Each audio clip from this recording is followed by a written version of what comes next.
to the launch of Voice of Changemakers in Agriculture, a YouTube series exploring the journeys of individuals working to transform the way we grow, share, and think about and appreciate food, encouraging sustainable agricultural practices, including technologies, advocating for food security, and protecting our environment.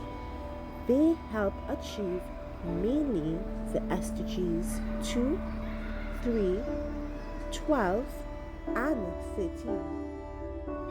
I am Debbie Williams Campbell from Trinidad and Tobago, co-founder of iCare Sustainably International, and your host today. We have with us Isaac Arthur from Ghana, a dynamic, mission driven leader passionate about leveraging education, technology, and entrepreneurship to drive inclusive innovation and unlock human potential across Africa. Hello, Arthur. It's such a pleasure to have you here. How are you doing today? Or, as Trinbagonians say, that is Trinidad and Tobago, we say, what's happening? What's going on? You good? Everything cool? Oh, So, how are you? I'm doing well. The pleasure is shared. Great, great. How is the weather like in Ghana? It is 2:24 here. That is 2:24 GMT, and the sun is still hot. Oh, okay. The sun is still hot. Yeah, and yeah, but it's quite manageable because I find myself in a shelter that is more friendly. Okay. It's a bit cold over here. Rain is falling. Oh, okay. Yes. Oh, do you know that Trinidad and Tobago is a twin island? Oh, okay. That's nice. Yes. I wish to visit there one day. That would be great, and I'll give you a tour for sure. Sure. That'll be fine. Yes. I'm actually looking forward to that, sir. I've so much to show you. So, let me put on my country ambassador hat for a moment. There is such diverse beauty in our sceneries. We have like landscapes ranging from clear sandy beaches to lush hiking trails filled with such adventure. Our cuisine is rich with flavor, from different cultures, as we are a country with mixed people due to colonialism and other reasons. We are home to people of African, Asian, Middle Eastern, and European descent. And that mix gives our nation its unique identity. Our people are full of vibes. We are easygoing, lively, and always ready to have a good time. Right? There's so much to enjoy and explore in Trinidad and Tobago. And we work hard too, right? Yeah. So we play hard and work hard. All right. Great. Yes. We hope for that day to come even sooner. No problem. Okay. So, what about Ghana you like or love or appreciate? Tell us a bit about Ghana. Okay. Ghana is a very great, I would say a great country. I really love Ghana because it's a country that is full of peace. The people here are very, loving and kind. Great. Uh, yeah, we have a diverse culture. We have about 46 different languages Wow. and tribes. But I missed all those differences, we are still united, and there's so much peace in here that everybody that comes to Ghana commend the country for that such a great peace. And just hope that it continues to be so, or we even improve to be more peaceful, and I mean see so much progress in terms of economic, yeah, development. I hope so too. I hope for peace and continued progress that benefits the entire country, where persons don't feel marginalized. I know the journey, I know the journey won't be perfect and it won't satisfy everyone. Of course, we can't satisfy everybody, right? At one time. But gradual changes, step by step, even through your organization, would lead to meaningful progress. Okay, we can only hope and we can only try. And Isaac, I know you truly care about Ghana because of the work that you're doing over there. But Sure. before we get into that, can you tell us a bit about yourself? Okay. So, like I said, we have about 48 different tribes in Ghana. I am from the coastal part of Ghana. That is the first national capital. That is the of Gold Coast. Yeah, that is Cape Coast, the central region of Ghana, Okay, which was the first, yeah, capital region of Ghana until it was moved to the Greater Accra region. Yeah, okay. so I'm a fan. Yeah, I'm a fan. So that is where most of the slave trade was done. And yeah, I don't know if people actually hail from this side. So who knows? Maybe your ancestors. I'm not here to remind you any sort of thing, but it might even be that your ancestors passed through this side. Yeah. And Mm-hmm. yeah, so Mm. I think one day you might also have to come and visit the central part of Ghana. I can get a history lesson there for sure. I've heard about the slave trade that took place in Ghana, but I would really appreciate seeing it in person to understand on a deeper level what some of my ancestors may have gone through. And now I know it will be emotional, especially because I'm an emotional person, but I think it's really important. It will be meaningful. So I would appreciate that opportunity. Sure, sure. And currently, I am graduating with BSc in Information and Communication Technology Education. That Okay. is, graduation, I'll become a licensed ICT teacher. That is IT, or in other words, let me say, computer science teacher at the high school level. Okay. Yeah, so I want to on the skills I have gained in technology and my passion for environment to create impact. That's oh, I mean, because Ghana has been a country that's amidst all our progress, we are still facing some environmental challenges, Mm. and that is one I want to spend the rest of my life solving. That's inspirational. Thank you for sharing. You see, sometimes we see so many challenges in our country and we get so discouraged. But we must be reminded to stay strong, hopeful, determined, and keep being a visionary. Keep improving your skills. Keep working on your self development because you can't really contribute if you're still struggling with self. We can make a difference in whatever way we can.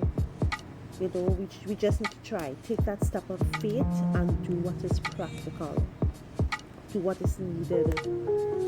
Do what can really make a difference in our society. We must remember that there are others who are also driven to create positive changes. So, despite the challenges, there are small beacons of hope perched among them, right? We just need to be encouraged. So, tell me, Was there a particular moment or experience that sparked your interest in sustainability and agriculture, which eventually led you to start Plastigem, Okay. right? That's the name of the organization. Sure. Yeah. So, growing up from a farming community, and currently my school is located around coastal community. We are my campus, which is the south campus of my university, is closer to the seashore, and we often visit the seashore to see fishermen, and sometimes we see um the environment. Sometimes it is very very abhorrent to be even walking along the seashore because of traffic. Okay. Sorry, plastic waste. Okay. And yeah, so all this all this plastic waste that we have been consuming at the end of the day, because we do not have a proper system that channel them to the right places that they are supposed to be. Okay. They eventually end up in the sea, and when you visit the seashore, it is very abhorrent. And there was this day that, although I have had this at the back of my mind, I want to start something, but I never thought of starting it now because I was thinking I need to maybe establish myself in life before.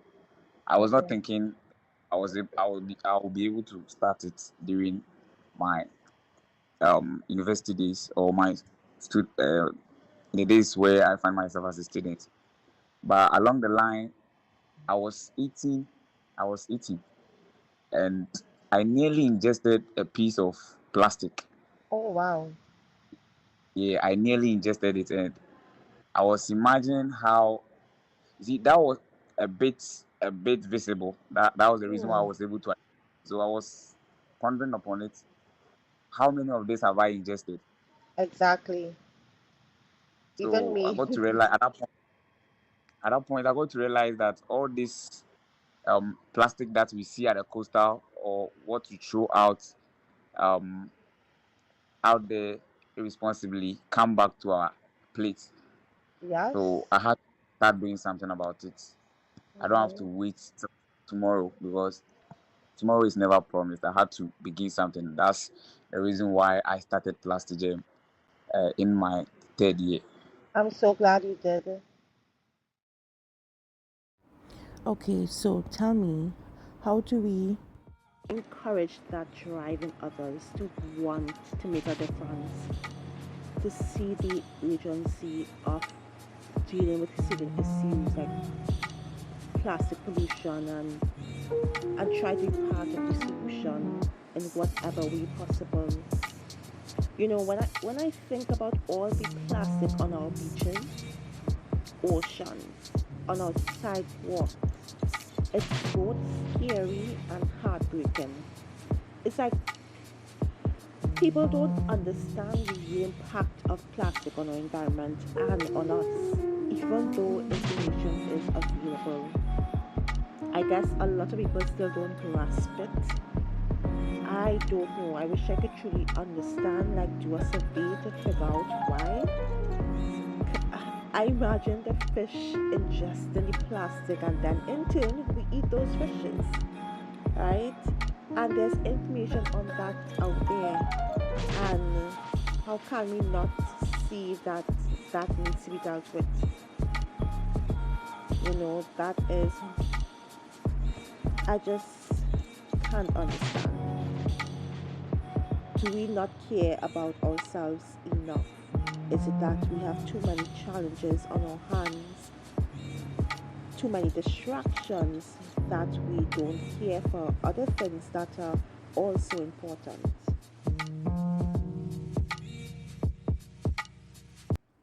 It is really sad that people take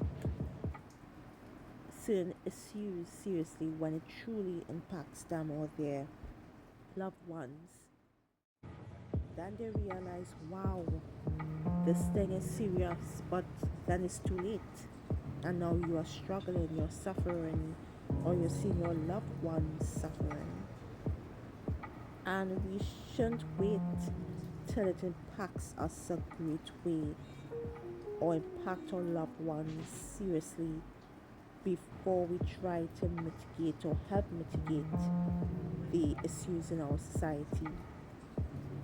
We should have that drive to want better for our country, to really strengthen the fabric of our society.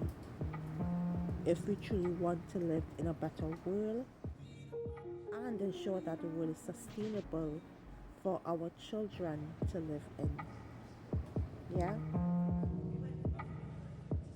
How can we help trigger that desire to want to make a difference, to ensure that we protect our environment and in turn protect us because we need the environment to live in.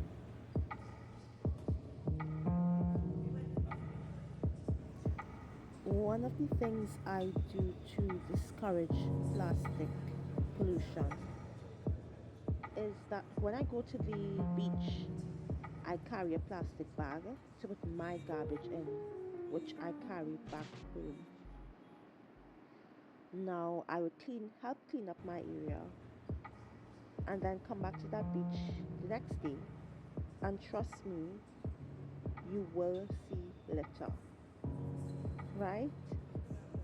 I would see adults still littering, and I just don't understand it. Like, how can you be in such a beautiful environment and just leave behind your garbage? And it's all sorts of garbage, not just plastic bottles, all sorts that shouldn't like toilet seat, toilet cover, and waste that you never expected to be there in the first place. I would understand how a plastic bottle reached there because people would bring their drinking water with them. You know, that is crazy. That is heartbreaking. So it's difficult to reach to the adults, and the same goes, it's hard to bend a tree when it's old, right? So we would definitely experience a lot of challenges trying to reach out to them, especially because it can be a habit for them. And a habit is hard to break, but not impossible, right? So, audience, tell me, what can be done? What can you do? Arthur, what can we do? Is it that we have to focus on probably the younger ones, teaching them how to be considerate, how to care for each other, how to not be selfish? Because I think if you really have this a particular value where you value human beings, you value the world, your environment, then you'll be more considerate of how you treat it. Okay, so I think we should do both. We should still keep on with the cleanup exercises and while sensitizing these people because um it's all about education and change does not come easily. So I believe with time when we keep on pushing because what's with the experience that you are sharing, I had a similar experience. I think in September 28th, we organized a cleanup exercise at the beach. Even whilst we were cleaning, there were people who were bold enough to still dispose of plastic waste to the same place that we've already, I mean, cleaned. And Huh.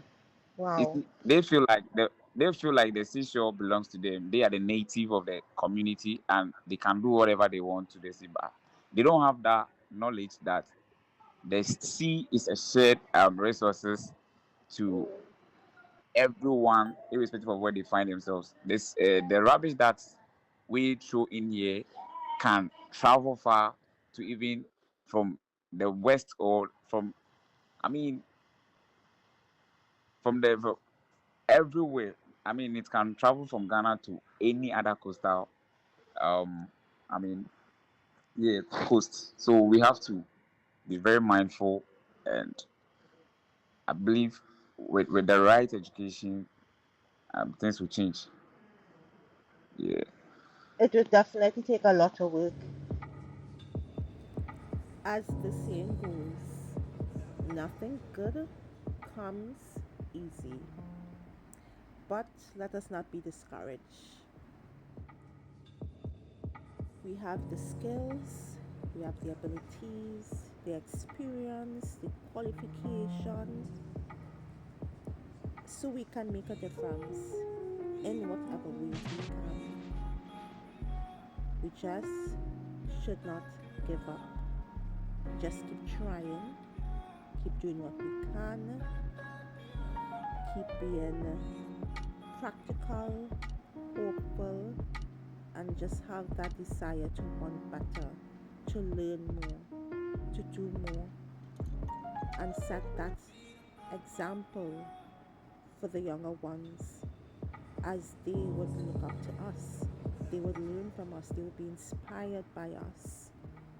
And what we teach them through our words and actions would have an impact on how they enter into the environment.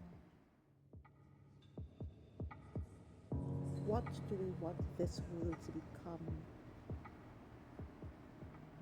What world would we like to live in? These are the things we have to keep in mind and do our best to make it a good place to live in. We are capable. So, Arthur, indeed, it would be a challenge to fight against plastic pollution, to protect the environment. I'm so glad you have not given up. Continue to not be discouraged.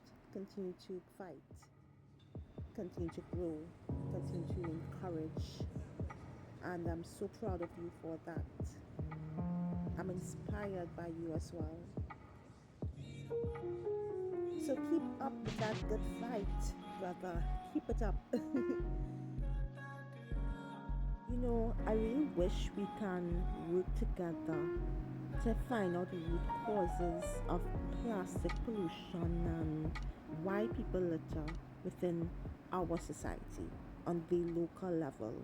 I know there's information out there on those topics, but I want to really dive deep within my society, and you can do so within your society as to why our people do what they do.